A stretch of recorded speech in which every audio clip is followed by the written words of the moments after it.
movie is the return to his bedroom after she's left. She says she doesn't want to be a whore, and she's worried that, you know, he's going to think badly of her. I then start crying and tell her that I'm in love with her and that I love her and that I won't tell anybody. She had been taught from a very young age that sex was the only way that she was recognized and seen, because she had been abused in childhood. There's a longing in me that I could understand in her, and a feeling of being misunderstood a lot that I was really attracted to. That year, in 1991, 24-year-old Laura Dern was nominated for Best Actress, and Diane Ladd was nominated for Best Supporting Actress. That had never happened in the history of the Academy Awards. I worked with my mother. I got to play this incredible role and great opportunity, and then my mom and I are both nominated for Academy Awards. And that was so fun and so wonderful and so delicious and such a great time until we got to the Academy Awards, which is never that fun.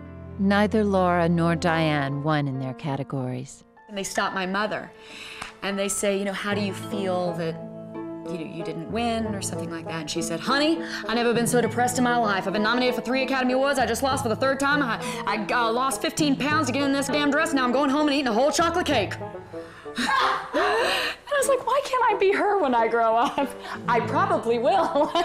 In Laura's next film, some of her co-stars had less charm and were a whole lot taller. The director was Steven Spielberg. Steven looked me in the eye and said, now, you're not going to win an Academy Award for this. You're going to be running around with a bunch of dinosaurs. This isn't your Oscar movie, but I promise you, you will have the best time ever. I just thought it was delightful and charming and outrageous in its own way, and would be the best time ever, and would be this wonderful group of actors.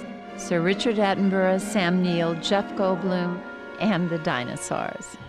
It was all about the dinosaurs, but also it was about the actors, and Steven let us try to make it as real and honest as we could, and we rewrote and we improvised. He let us be entirely inventive as any wonderful director would, and my best experience had been before that.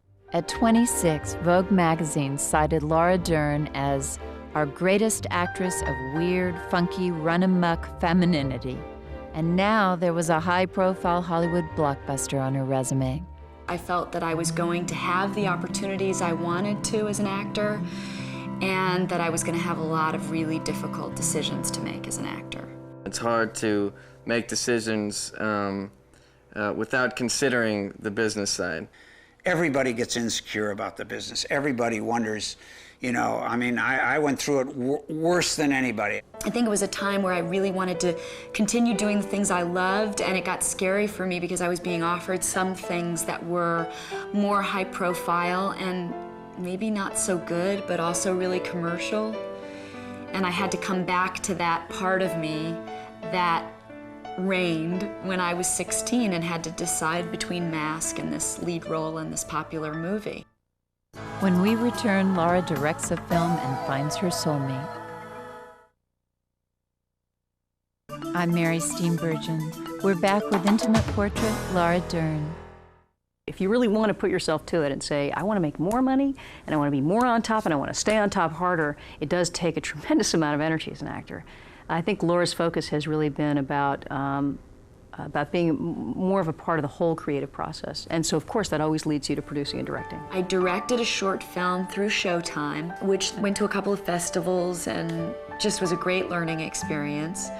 Mary Steenburgen's the lead of that short, and Mary Kay is in it, and Isabella is in it, and my mom is in it. She chose the feeling that most confused her at the time when she was heartbroken because her boyfriend had left her, and analyzed that through the film in the hope to come out. And I don't know that it helped, but that's the way she uses film.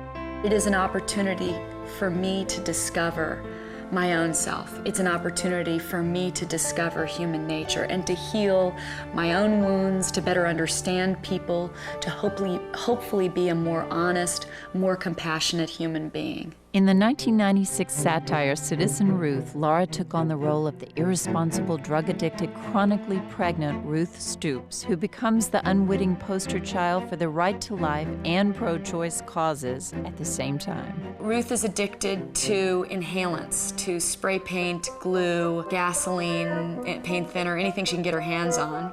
She is very stupid and very, very selfish, and has absolutely not one on any level redeeming quality. And I read that script and I was like, if I could do anything in my life as an actress, I want to play this part. Damn it! How come every time I want to do something, somebody tries to keep me from doing it? Why can't I ever do what I want? Somebody's shouting.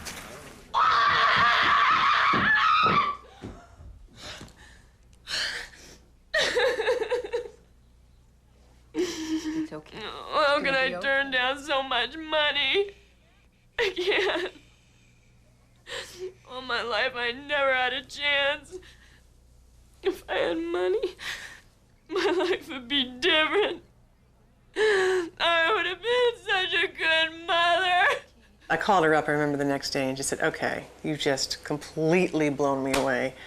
I so loved what she did with that character. The character is not particularly sympathetic, but at the end of the film, you find yourself rooting for Ruth Stoops. So it was this challenge of trying to figure out a way to get people's empathy, if not sympathy. I have them hate me and then maybe feel sorry for me, be appalled and then make them laugh. And I had the best time ever. Some method actors would just get into the whole, depressing part of that.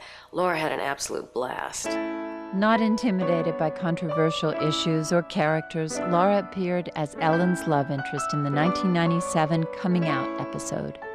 There were definitely people around me in my home life, personal life, as well as representatives who felt very afraid of it, which I was startled by because it hadn't even occurred to me. She just is the kind of actor that is right there with you and just follows you and is listening to you and goes wherever you go, no matter what. It's like playing tennis with somebody really, really good. No matter where you hit the ball, she's gonna hit it back. And I've gotten maybe more fan mail from that episode of television than anything I've done. Another sensitive issue was explored in Laura's next project, The Baby Dance, produced by Jodie Foster in 1998. Laura is somewhere in her soul, and maybe it's because of her background, but she is a true Southern woman. And she really understands what the phenomenon of being Southern is. And it's not just the accent, or it's not being coy, certainly, or any of the stereotypes that we have about Southern women. It's this wanting to be nice to everybody and wanting to please everybody on the surface. But there's a kind of a seething quality to that. Laura has played a lot of Southern women. And I just think it's a testament to her talent that each one of them, she's not pulling out of her bag of tricks her Southern girl. They're each different. She's not just the good girl or the bad girl, she's both things, which is something that you definitely don't see a lot on television. And something that is very, very rare and very special when you do see it in any art form. She did this movie, October Sky, where she only had 4 or 5 scenes. And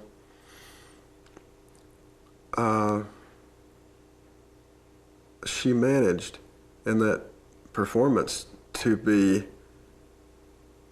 even, for me, who I see her every day, and I watched her in that thing, and I believed she was a teacher, a school teacher in that time period so much. Her heart came out in that movie. And that's what I'd love to see her do more of. And Billy Bob Thornton knows Laura's heart. Our friendship just kind of started just like anything does. You meet at some stupid event and, it's like, oh yeah, nice to meet you, and that kind of thing. I'd seen Sling Blade, which I was absolutely